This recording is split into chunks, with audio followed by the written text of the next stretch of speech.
What's up, guys? Welcome to episode 4 of Trilogy Talk. This is going to be Trilogy with Trilogy FF. This is my long-form content, basically podcast episode that I do every week. It's supposed to come out on Thursdays, but editing is hard, and these are very long. And sometimes I try to get as much news as I can for you guys, and it doesn't come out till Fridays, but you should definitely keep an eye out for this on Thursday. We're going to be talking about a lot of different things today.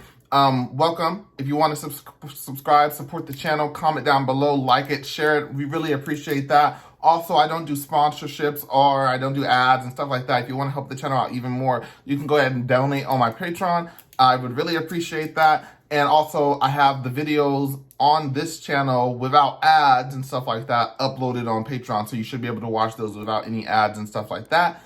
That said, let's go ahead and jump into Trilogy Talk episode 4. Hey, the first thing I want to talk about is The Amazing Spider-Man 3. I don't understand where all this love for Andrew Garfield is coming from, because, I mean, he's always been lauded as the worst Spider-Man, worst Peter Parker, worst movies, worst villains, all of that stuff. With Spider-Man No Way Home, if you haven't known, it's been like a week. Tobey Maguire and Andrew Garfield do make a return in those movies. And with Andrew Garfield's performance in there, a lot of people are wanting to see The Amazing Spider-Man 3. And as much as I do want to see that, especially with the way the MCU has evolved and how Sony is able to make much better movies, I do think The Amazing Spider-Man would be pretty good as far as that goes. But it's just like, where did you guys come from? Because you guys hated The Amazing Spider-Man 2. That's why they rebooted it anyways. And I mean, personally, I do think the Amazing Spider-Man movies are not as good as the other ones. I mean, I liked Amazing Spider-Man 2 more than Amazing Spider-Man 1. I think Electro was super cool, even though he was blue. I mean, I like the blue. There are some Electro comics where Electro is blue. But Jamie Foxx, he was way funnier in No Way Home. The way he depicted Electro, Max Dillon, in No Way Home is so far superior than how he did it in Amazing Spider-Man 2. And it's just like, I like the Electro aspect of it, but now that I've seen what Electro can actually be, I'm just like, I would hate to go back to him being like a whimpering bum after seeing how confident and cocky and funny he is in No Way Home. Electro is no doubt the strongest Spider-Man villain. Like, y'all better put some respect on his name. Dr. Octopus is just a normal man with metal arms. Green Goblin is a super soldier, but I mean, what does he have? Super strength and tech? Then what else do we have? Venom? Venom is an alien. Yeah, I know. He's super strong, but he's even stronger than Spider-Man. But Electro, if they gave Electro how strong he was supposed to be, he would wreck everybody, boy. I mean, in No Way Home, he was taking on all 3 Spider-Men. I mean, before No Way Home, I would say Sandman was almost on his level. But we even see Electro versus Sandman. Sandman admits that he can't hold Electro much longer. So, I mean, Electro is strong as hell. Put some respect on that man's name. And then they had the Rhino in there, which the Rhino was not that good. Their Green Goblin interpretation was also not that good. The Gwen Stacy dying, I know a lot of people predicted it. I mean, she died in the comic books. Yes, I know she died in the comic books, but that was bold. I'll give it to Sony and the writers. Killing off Gwen Stacy, that was bold. And I would have loved to see Peter cope with that in the movie after that. It's just a lot of people are coming out of nowhere supporting The Amazing Spider-Man 3. And although I think that would be super cool, it's just like, it seems like it's coming out of nowhere. The Spider-Man 4, that's always been a thing. People have always wanted to see Spider-Man 4 come out.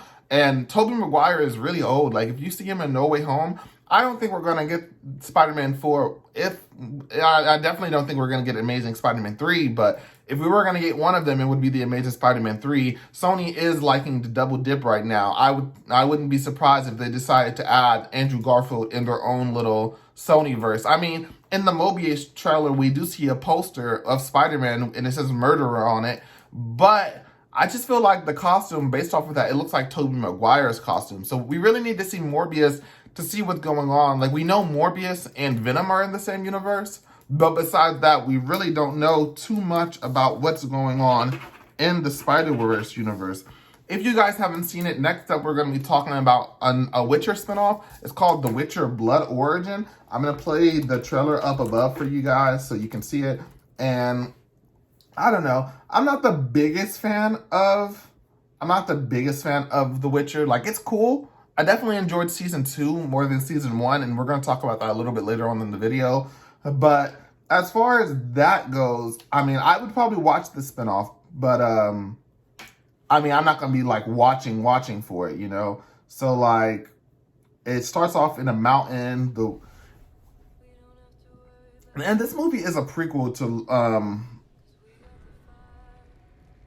oh wow, this movie is a prequel to the actual Witcher. It's 1,200 years beforehand.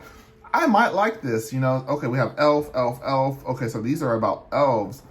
1,200 years before. So is this about the conjunction of spheres, like when the worlds merge together? So it looks like the elves are fighting the humans.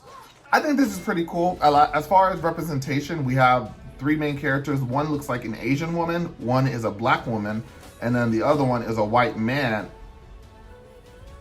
I could have sworn I saw Don Cheeto for a second. As far as that goes, this says the very first Witcher arises. And I mean, wasn't the first Witcher the guy that died to the witch in season 2? I could be wrong. I could be wrong about that. It's definitely possible. It looks interesting. As far as diversity goes, it looks good. I mean, I definitely liked the Witcher, the animated movie. What was that? Nightmare of the Wolf? Yeah, that was pretty good. I like that. But I mean, maybe it's just because they were able to do more stuff because of the animation as far as that goes.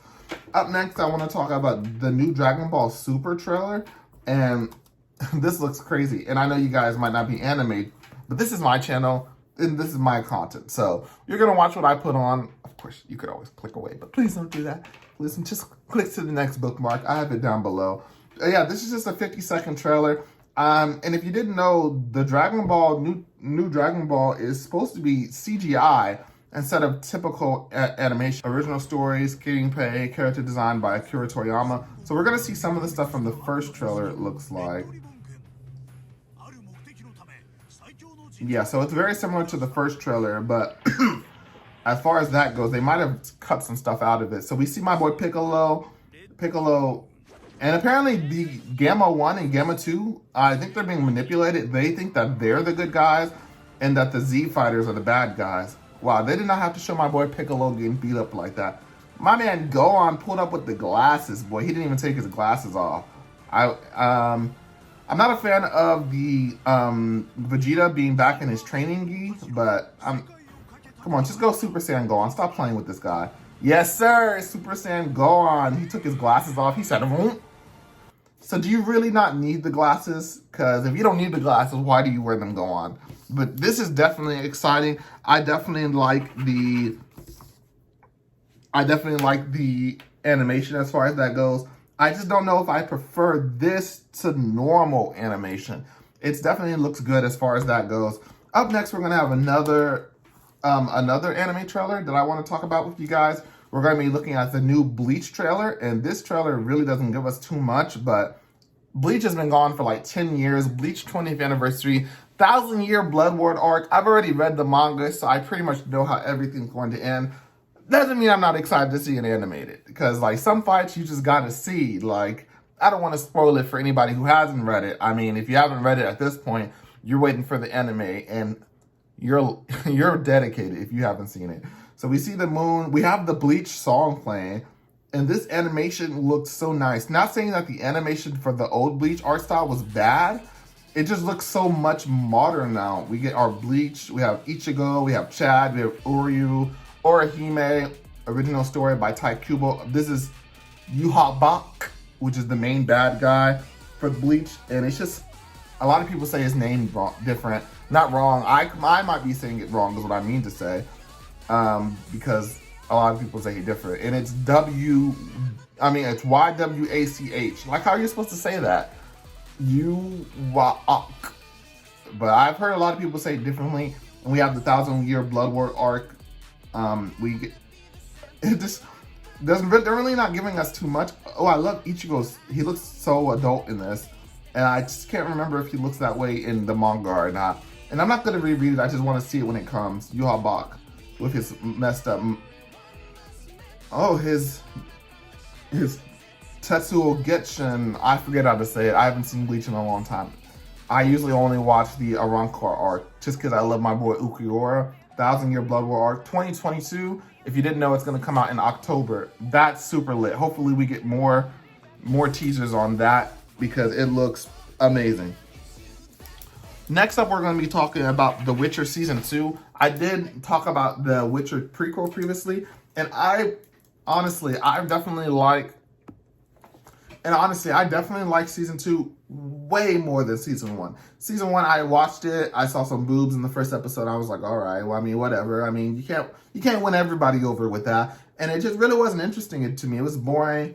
I had played The Witcher 3 Wild Hunt, and even that I couldn't get into. And everyone said that was like the best game of the year, best year game of the decade. People love The Witcher 3, and I just could never get into it. So as far as that goes, I mean, Season 2 was way better. We didn't have to do this establishment of characters. We didn't have to do the origin. We didn't do any of that. We just got straight into the plot and we went on. That said, the format is a little different. We have characters who are bundled up together in the first season, split up. We have new pairings.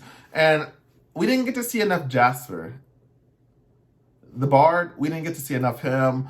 We saw too much Yennefer. I mean, I'm not really a fan of Yennefer, especially with her betrayal in Season 2. Like, get her off my screen, man. I'm not interested in her. I did like to see the dwarves again. Syria is all right. Princess Cerilia, the prophecy kid or whatever. And I'm still confused on that prophecy. Maybe I'm dumb, but I just feel like maybe if we were supposed to understand that, I didn't understand it. But if we're not supposed to understand it yet because they're holding more information out for future seasons, then I could understand that. They're trying to keep us interested. But she does not listen at all. She doesn't listen. But I do like seeing the father-daughter bond between Geralt and her because, I mean, basically, he is her adopted father. So, I mean, I did like to see that relationship as far as that goes. And we got to see the other Witchers and how they interact, and that was pretty cool. We got to see Vesemir, Geralt's mentor, see him in there, and it's super cool. I like the lore around The Witcher. I just feel like the lore isn't adapted the best as far as the show goes, because sometimes the show is kind of boring to me, but the lore, like the planetary alignment, the war with the elves, the lore of the Witchers, all of that stuff sounds super cool to me, and I just feel like we don't get enough of that in the actual show, if that makes sense. But yeah, that's pretty much all I have to say on The Witcher Season 2. Up next, I want to talk about Dragonball Chapter 74, the manga, and sheesh. So with this chapter, we have Granola. He takes the sensu bean from Vegeta, he eats it, and then that boy is just fighting Gas, and they're fighting, and for some reason, Granola seems pretty on par with Gas. But it's just because it's explained that Gas doesn't have full capabilities of his powers. He's not really using them he's still new to the power. So you remember Frieza in Resurrection F, he got his golden form and he went straight to Earth and he wasn't really adjusted to it. It's kind of the same with Gas, whereas Granola, he got his powers, he waited like 6 months, and then he actually fought with Vegeta and Goku with his new powers. So that's kind of what it is, but I have a feeling Gas is going to figure it out, and then Granola is going to start to struggle. Really, I think it should be Granola, Vegeta, and Goku fighting, and they should be able to take that guy out. Even though Vegeta and Goku are both exhausted, I feel like they're not chumps. I mean, exhausted Goku could probably still beat most anime characters. Same with Vegeta. So, and then we have Alec over there laughing, talking about he has other stuff going on. And I'm just wondering, when is Frieza going to show up? Because, I mean, Frieza is really the bad guy behind all of this. And he's just, I mean, they need to kill that man. I know Frieza is a popular character, but it just doesn't make sense for Frieza to still be out there living, messing up the galaxy, plotting, doing all his Emperor of the Universe stuff. Like, I don't know why they let him live after he attacked Earth. I can understand them letting him live after the Tournament of Power because he got brought back to life for basically his service in the tournament. But after he attacked Earth with Broly, yeah, we should have taken him out the game, bro, because he obviously he don't appreciate the gift that we gave to him, which was his life. So they need to get that man Frieza out there. But I think we're really heading to the end of this arc. I like this arc way better than the Moro arc as far as that goes. I wish they would stop doing my boy Vegeta dirty, but hey, he had just got his form too. Like, that was his debut. And the form itself, Ultra Ego, it basically, it requires Vegeta to be in a state that he's not ready to be in, an indifference to his past, a focus on pure power, and that's just not how Vegeta is anymore. So I feel like maybe eventually he might be able to master that form. If not, they might just get rid of it all the way completely.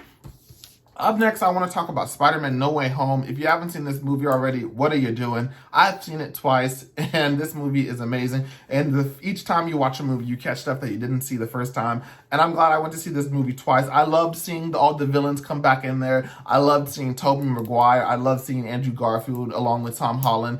Then this movie is so dark. I'm not going to lie, my eyes watered a couple times. Both times. Like, I knew what was going to happen. And sometimes, I mean, there were points in the second time I watched the movie that made me more emotional, and then I wasn't emotional the first time I saw it. It's just like, and then the ending of this movie, a lot of people I feel are going to be happy with this, because even though this is the last movie in the trilogy, I feel like it's more of an origin story for Tom Holland. He doesn't have any Stark tech. He doesn't have all of those Avenger friends. He doesn't have all of that other stuff. He's just his friendly neighborhood Spider-Man. He's not in London. He's not in space. He's just in New York. And I'm not saying that he won't go into space or London or any of that stuff in the future, but the way it ends, and with his comic accurate costume, the bright blues, the bright reds, I love that. I love that. I mean, I always liked the original Stark suit. It wasn't too dark compared to the other Spider-Man suits. But I like that. I wasn't a fan of the Iron Spider-Man suit. I don't know, the colors are just muted, but I love the technology behind it. I was not a fan of the black and red suit, the Far From Home suit. I wasn't a fan. I also wasn't a fan of the new suit in this movie where he had the nanotech, the gold spider on that. I feel like they only threw that in there to sell toys, because it didn't do anything. It didn't do anything besides that. So, and then I wasn't a fan of the inside out suit. It just wasn't that interesting to me. But yeah, the Stark suit and then the suit at the end, I wish we would have got a better glimpse of it. But this movie is amazing. I love the full circle for Andrew Garfield where he's able to do that. I love the mentor role for Tobey Maguire's Spider-Man. William Dafoe is freaking crazy in this movie, and it's crazy as far as I go. I love this movie. This was my movie of the year. If you haven't seen my top 10 movies of the year, spoilers, this was number 1, but you should definitely check out the other 9 movies along with the honorable mentions. Heads up, don't judge me too harshly, because I forgot The Harder They Fall came out this year, and that was a really big movie. I don't know where I would put it on my list. I would at least put it at number 10 and take Candyman off and throw that in the honorable mentions. But yeah, you should definitely check that video out. I'll link it up above. And that's everything I have to say about No Way Home. Honestly, I can't think of anything overall as a movie that I could penalize it for. 10 out of 10. It's definitely my favorite Spider-Man movie. I'll see how it ages, but right now, based off of adrenaline and hype, this Spider-Man movie was amazing, and I loved it for that. I mean, as far as that goes, there's not too much else I can compare it to. It looks really good, and I'll just have to see how I feel a year from now if it's still the best Spider-Man movie. It's definitely the best Tom Holland movie, and that's no doubt the best. It's definitely the best Tom Holland movie. I feel like it might be better than the Amazing Spider-Man movies. Is it better than the Tobey Maguire movies? And it's definitely better than Spider-Man 3. It's just, is it better than Spider-Man 1 and Spider-Man 2? Because those were the really good Spider-Man movies. That's what it really comes down to. It's that, hey, with that said, since we narrowed that down, it's definitely top 3 best Spider-Man movies of all time. And I feel like that opinion isn't going to change. But we'll just have to see. Up next, when I was younger, I really liked this little show called How I Met Your Mother. I really liked that show. It probably went on a little longer than it needed to. But there's a new show called How I Met Your Father, and it's a Hulu original. And so as far as that goes, it's supposed to be coming out in 2022. Yeah, it's going to come out 2022, January 22nd, it looks like. And I'm going to put the trailer up there. It has Hilary Duff on here as the main character, so we'll see how that goes. I don't think this is going to run as long as How I Met Your Mother does. And they have a cast of here, and so they had the chance to do this over again because this is a modern show. It's coming out in 2021. How I Met Your Mother, that thing ran for like 9 seasons. It probably came out maybe like 2008 when it first came out. All the main characters are white. So you have a modern show, and it looks like all the main characters are white still. And there's one Asian-looking character. We have Josh Peck on here. It looks like she only dates white guys. And it's just like, where's the diversity? Like, this is a modern show. I don't know if it's going to be good. I'm definitely going to check it out. It's just like, I don't know. There's no way to see dislikes on YouTube videos anymore, so it's hard to tell what the consensus on this is. I mean, I haven't really seen anybody talking about it, but I really like the How I Met Your Mother show, so I'm definitely gonna check this out. Like, I just wish there was more diversity. Someone in the comments says, I must live in a completely different New York City than the one portrayed here in the trailer. I'm watching the trailer. Everyone says they don't think it's going to be funny and there's no chemistry. But we'll have to see. I just wanted to put it on your radar if that was something you were interested in. If you guys are really fans of Tom Clancy games, Splinter Cell is officially getting a remake. I'm not going to really go too deep in that because I'm not going to lie. I didn't really play Splinter Cell. I didn't really have gaming centers as far as that goes. I wasn't really into gaming when that first came out. And it's just like, cool, Splinter Cell comes out. I hear it's a really good stealth game. But as far as that goes, I'm not super excited for it. But I just wanted to put it in there because it is news. And you guys might be interested in it. So there you go. There is a Splinter Cell coming out. Next up, I just wanted to talk briefly about my Patreon. It's still really blooming. I literally have one Patreon so far. Shout out Aaliyah, first Patreon. And as far as benefits, if you really want to support the channel, you can do whatever you would like. Anything helps. But as far as benefits go, if you wanted to, if you subscribe to the Patreon, you do get my videos ad-free. So there's no ads as far as that goes if you don't have like YouTube Premium and stuff like that. On top of that, at the beginning of every one of my videos, there'll also be like a shout out area. Of course, a personal shout out in the first video that I make after you subscribe. So those are some of the benefits. If you want to support a small channel that's blowing up, putting out information, stuff that you want to hear, help me do more videos, be more consistent, it really does help. And then that really would be appreciated. Hey, that's pretty much it. But yeah, shout out Aaliyah because she is my very first patron and I hope she watches this. Up next, I want to talk about the second Uncharted trailer, which is based off of the hit video game series. I'm not really a big fan of the games. I've played a couple of them, but I've never finished any of them. I just don't really see the hype, honestly. But this movie definitely looks good. It stars Tom Holland. I'm really hoping Holland will be able to become a star in his own right as far as that goes, because, I mean, besides Spider-Man, what hit movies does he have? Chaos Walking could have been something, him and Daisy Ridley. That could have been something. I mean, it was a very popular book series, apparently. Never read those books. The movie was okay. I could definitely see the flaws in it, but I thought it was a little bit enjoyable. But apparently that's probably not going to get a sequel. What else has he done? Cherry. No one talks about Cherry. I mean, Tom Holland's been in a few movies, but none of them have been blockbusters, minus Spider-Man. So as an actor, I feel like he hasn't really been able to blossom. And Uncharted, although it has its own established franchise, if he, as the lead, can bring in numbers in this different franchise from Spider-Man and the MCU, I feel like that would really help him catapult up there with better actors. Whereas right now, we just know him as Spider-Man, which a lot of actors get stuck in that. We know Tobey Maguire as Spider-Man. We know Andrew Garfield as Spider-Man. But I could actually name quite a few other Andrew Garfield roles, excluding Spider-Man. And in Tobey Maguire's case, I can only name one, honestly. I know him in the Great Gatsby, which is a great movie. But besides that, this movie, I know Tom Holland in other movies, but with time, I feel like I'm not going to remember a lot of those movies just because they aren't blockbusters. But yeah, I'm going to play the trailer for you guys. This is going to be the second trailer. And I think it looks pretty good. For a bartender, aren't you? A little old for prom, aren't you? Everything in here. Why the map? It's the biggest treasure that's never been found. For me, as someone who hasn't seen or played much of the video games, I don't think I've played the first one at all. This will probably be a pretty good experience for me because I'm not going to know too much about the lore and the characters and the world.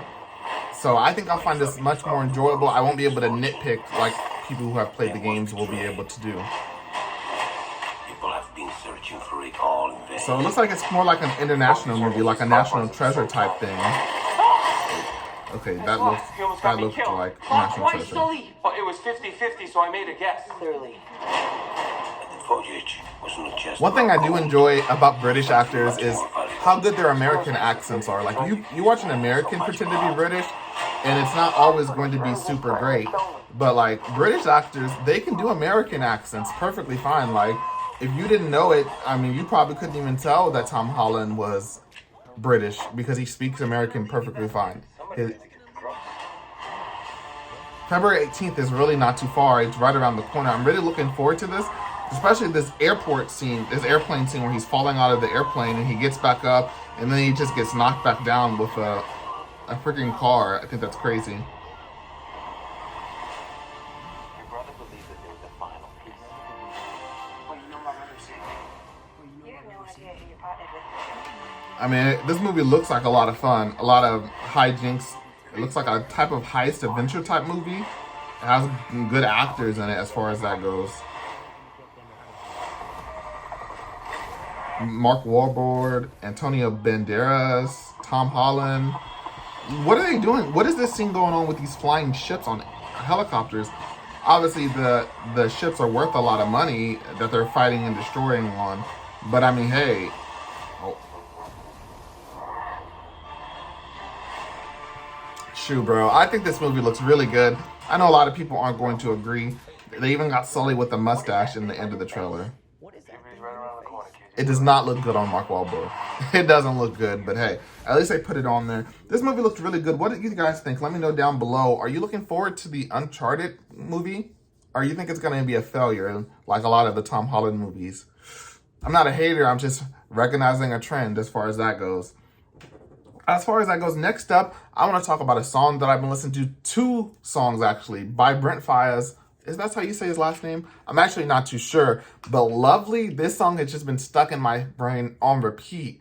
On top of that, there's another song called Gravity with Tyler, the Creator, which I'm not the biggest Tyler, the Creator fan, but I just love this song. I don't know. Lately, I've been in an R&B mood, and I just wanted to give a shout out to those 2 songs for anyone who might be looking for new music. Those 2 songs are really good. Lovely and then Gravity. Out of the 2, I really think I prefer Gravity, but they're both really good songs. And sometimes whenever I get a song stuck in my head, I like to go ahead and throw it on the channel. Up next, I want to talk about Love and Monsters. This has Dylan O'Brien. Basically, Earth finds out that there's a meteorite going to hit the planet. And to prevent this, they send up a bunch of nukes. And the nukes do blow up the meteorite. I forget her. It's like a Media 616 or something like that. And they blow up the meteorite. And the chemicals from the meteors actually contaminate the Earth. And now all of a sudden, all the creatures are radioactive. And they get super big, in fact. And during this whole chaos, everyone goes into bunkers. Dylan O'Brien's character and his girlfriend, they get split up. And they get put in 2 different bases. And they're 85 miles away. 85 miles is actually pretty far. I was about to say that normally that's not that far. But if I was dating a girl 85 miles away, I couldn't do it. That's a little too far for me. But he has to actually walk it. So he decides that he's tired of being stuck in the base. Everyone knows him as the coward there. He's the cook. He doesn't ever fight, even though he wants to. But he decides to embark on a journey to basically find his true love. And he travels 85 miles away, or at least he attempts to, while being attacked by monsters, giant ants, giant frogs, giant turtles. They don't really explain what animals get affected because the dog didn't get affected, obviously. But there's other creatures, like there's a crab, there's a bug, there's a centipede. So I guess it's just bugs. But then, like I said earlier, there's a frog and then there's a crab. So I don't know how we know which animals are affected or not because he does meet a dog on his journey and it's just a normal sized dog. So it's not all animals. So I don't know how we distinguish which animals got affected. They don't really explain that. And if they do, I missed it. But I think this movie is really good. He travels on a journey for love. We all like the hero's journey. But there are a couple twists on here that aren't as predictable as you might think. And then there are some predictable moments. This movie, I watched it on... What did I watch this on? I think I watched this on Hulu the other day. You should check it out. I think it's really good. I probably have to give it like a 9.5 out of 10. There wasn't too much that I could complain about this besides one cliche ending. But there were like twists that kept me on my toes. And there were characters that really stuck with you throughout the movie. So that's my thoughts on Love and Monsters. If you haven't seen it, you should definitely check it out. And we're going to move on to the next topic. Up next, I have an ending explained on my channel for this already. I'll go ahead and link it up below. But there's going to be Don't Look Up. It has Leonardo DiCaprio, Jennifer Lawrence, Tyler Perry, Kate, I forget her name. She played Hela in Thor Ragnarok, and then she played Galadriel in Lord of the Rings. She's very popular. And this movie is full of popular actors out of the way. Timothée Chalamet. I could just go spend like a whole minute on cast members. Like there's everybody in there. Kid Cudi, Ariana Grande. And this movie, I think was really good. The twist at the end really, I mean, it was kind of expected the way the movie was plotted, but then it was kind of unexpected at the same time. If you haven't seen Don't Look Up, it's like #1 on Netflix, and it has been for the last week. If you watch the movie and you're still confused on what's going on with the ending and the post-credit scenes, there are 2 post-credit scenes, by the way. If you didn't know, you should definitely check those out. I also have an ending explained up there. This movie was really good. I'd probably give it like, it was good fun. It was a little too realistic because, you know, sometimes when you watch a movie, you just want to relax and laugh. But this movie was like, it kind of was trying to hit home. And I was just like, just trying to watch a movie. I'd probably give it like a 8 out of 10 as far as this movie goes. Is Leonardo going to get his Oscar or whatever with this movie? I don't think so. I don't think it was that crazy. But hey, I mean, that's just how it is. This movie is on Netflix. Don't Look Up. It's about a meteorite. Another meteorite. What's going on with meteorites? The world is obsessed with making movies about the world ending. Nowadays, more than ever, it seems like. But yeah, it's on Netflix. You should definitely check it out. Up next, we're going to be looking at an actual, like a game trailer. And it's for a game called Aftermath. So I'm going to go ahead and play it up above for you guys. Okay, guys. Well, here's the Aftermath. Wow. Look at this water on the street. Look at the water on the street. I'm such a fan of water. I feel like, whoa, look at these neon lights with the heat waves. Oh my gosh. I'm a fan of water is what I was saying. Oh, it's not neon, it's fire. Water, I feel like, really just tells you how good a game is based off of the water, you know. Water is really cool. So obviously, this is like a cutscene. You know, cutscenes in games always look better than the actual gameplay. And it is using the new Unreal Engine, which if you haven't played the new Matrix trailer, that thing uses the Unreal Engine. So we're in a space pod, we're landing. I've actually seen this trailer already, but I've completely forgotten about pretty much everything I've seen in it. So I'm rewatching it. Look at the marble on that table, boy. Look at those apples. Not a fan of women with short hair, but I mean, it's not for me, right? It's her body, her choice. I don't mean that sarcastically. I'm just saying, obviously they didn't make it to appeal to little old Trilogy on Trilogy Effect with his 300 subscribers. Who's Sam? Is that her boyfriend, her dad? Probably not her dad, huh? Her boyfriend, her son? Little brother? Okay, I like the telekinetic effect with everything flying on here. Oof. Oh, well, she's wearing gloves, so that probably didn't hurt that bad. She's not wearing heels, so that's a plus. We don't have any women in heels on here. In fact, it looked like she was just wearing some Vans skate highs. I would like to see her fight somebody. We ran into a couple people, but she's just been hiding and running. Wow. I mean, this looks so real right now. It's not the realest trailer I've ever seen, but it looks pretty real. Like, they gave her chapped lips and everything, like... So we really don't know what this game is too much about. It's just called Aftermath. It's a narrative-driven psychological thriller. And I'm not a big fan of psychological thrillers because they're creepy. I mean, they do that on purpose, I know, but it's just like, yeah, you know, I'm not a fan of psychological thrillers or scary games for that matter. Right, next up, we're going to be talking about The Silent Sea, which is a Korean drama. I really wanted to look into this because I like space stuff. I like space travel, going to the moon, I'm in. Going to the atmosphere, I'm in. Going to Mars, I'm going in. Going to a black hole, I'm in. I love space travel. Space is really cool to me.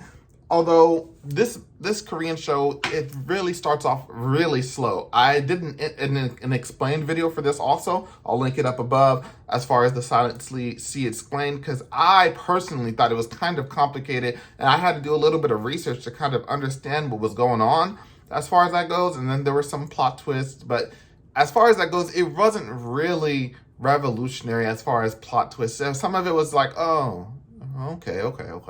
But as far as that goes, we were just spoon-fed episode by episode the plot, and I just felt like we needed a full plate of plot, and I was kind of just bored the first 3 episodes. But that's just me. Korean dramas aren't really my thing, I guess. I'm not the audience as far as that goes, but I did want to watch it because I like space. Space is my audience. But as far as that goes, I wasn't really a big super fan of it. I'd probably give this like a 7 out of 10, maybe a 6.75 as far as that goes. if they did decide to make a second season, which they could, with the way the first season ended, it would probably take place on Earth, which kind of takes away the whole appeal of space for me, you know? As far as that goes, I don't really think it would appeal to me. I would probably check out the first episode just to see what was popping, you know, but it wouldn't be at the top of my watch list. But The Silent Sea is a Korean drama about the world not having any water, so they have a team who gets sent to the moon for a lunar base to receive a package. We don't know what the package is. And it turns out that the moon has discovered something called lunar water, which is self-replicating water. If you're paying attention, the Earth doesn't have water. We're running out of water. They even euthanized all pets, and then they have grading cards for water giving out. The rich have higher cards, stuff like that. And that's basically the plot of this movie loosely. I don't want to spoil it too much because the plot, without the spoilers, I feel like this isn't worth watching. So you'll just need to watch it yourself and watch it unfold in front of you. That's The Silent Sea. I give it kind of a low rating, but I definitely think you should watch it. It's very popular on Netflix. It was like 3 or 4 last time I saw as far as top TV shows go. So it definitely has an audience. Is it the next Squid Game? I don't think so. In fact, I even preferred, there's another Korean show about the zombies and Kingdom. I was about to say In the Kingdoms. Yeah, it's called Kingdom. Kingdom and Squid Games were much better than this, so it's not that it's a Korean drama. Although I'm not the biggest fan of those, it's just that I thought it was kind of boring as far as the plot was unfolding going. Next up, we're just going to go over some things that I've watched and my thoughts on them. I want to talk about Gladiator with Russell Crowe. This is an old movie, and I've always seen parts of it, like as a kid and throughout my life, I've seen parts of this movie, but I've never sat down and watched Gladiator to completion. And this movie, for the time that it came out, it was probably revolutionary. I've seen the meme everywhere. He was like, "Are you not entertained?" I've seen that meme everywhere. It's been memed to death. And as far as that goes, I really like this movie. I thought it was fitting that he died at the end because what's the point of him living, you know? He doesn't want to live. He wants to go meet his family who's waiting for them. And I thought that was a pretty strong theme as far as that goes. I mean, there's a lot of cliches in this movie. At the time, it might have been brand new. It might have been fresh. But with me watching this like 20 years later, as far as I go, 15 years later, it doesn't seem as fresh as it probably was back then. Like, there's the cliche bad guy. There's the cliche woman of interest. There's all of that. It was a little cliche. They even have the token black guy in there. And it's just like, but I don't want to let that take away from how good of a movie this is. I really enjoyed it. As far as that goes, I'd probably give it like an 8.5 out of 10. It was really long. I feel like they could have probably trimmed a little bit of that, but there isn't much that they could have trimmed. Like, I feel like a lot of this was needed, and this movie did need to be long as far as I go. And at the time, this was long for a movie back then. I know movies are inching longer and longer and longer with stuff like Avengers Endgame, Infinity War, even the new No Way Home was 2.5 hours. But back then, I feel like the only long movies that were over 2 hours was probably like Lord of the Rings, you know? But that's just me. But back then, this was probably a very long movie. And I don't mind a long movie as long as it's entertaining, because I like to get my money's worth as far as that goes. And with Gladiator, I feel like you definitely get your money's worth. Up next, I want to talk about a new cooking show, Guilty Pleasure. I like cooking shows. I like Hell's Kitchen, Top Chef. I used to want to own a restaurant when I was much younger. And if I ever get rich, maybe I'll do that. I think that would be super cool, having your own restaurant. But we're going to be talking about School of Chocolate. School of Chocolate is a new cooking school. So it's different than other cooking shows because it doesn't kick people off every week, which is kind of the thrill. I kind of like watching people get kicked off. But hey, they don't get kicked off, but they do get graded every episode. So it's a school, basically. So they get graded every episode based off of their performance. And at the end, the last episode, the 2 highest people with the highest scores, they go head to head for winning whatever they're winning, you know. And this is all about pastries. It's all about chocolate. Everything you see is made out of chocolate. One thing I did like is the main chef, Amari Gouchon, which you've probably seen because he's viral. He makes all kinds of things out of chocolate. I've seen him several times on Tumblr and Twitter. He does his thing. But I like it because at the beginning of the episode, he shows us how to do what we're going to be doing. So it's just like, Yeah, talk your stuff, teacher. You know what I'm saying? Like, he's not all talk. You know, you have that football coach that's telling you to do 100 push-ups, do 100 yards, blah, blah, blah, blah, blah. But he's just standing there on the sidelines like this. Now, get out there, coach. Go ahead and do it. And I really appreciate him for doing that. As far as that go, I really wanted to root for the black people. You know, whenever you're in the first episode, you're like, I don't know who I want to root for. But I'm rooting for everybody black, you know. But after a while, you start developing your own favorites. And I mean, the person I was rooting for didn't win, so I'm kind of salty about that. And it's not because they were black; they actually weren't. But based off of their performance and attitude, I was like, this person should win. This person should take it all, and they did it. But I'm not going to take that away from the show. I really liked School of Chocolate. If you like cooking shows where they craft stuff and make crazy cool stuff, this one does it almost completely out of chocolate. School of Chocolate's on Netflix, and you should definitely check that out. With that said, we're going to bring the end to this Trilogy Talk episode. Thank you for sticking in for episode 4. I'll catch you guys next Thursday, Trilogy Talk episode 5. If you want to see more content like this, go ahead and subscribe, comment down below, and I'll catch you guys next time. Peace.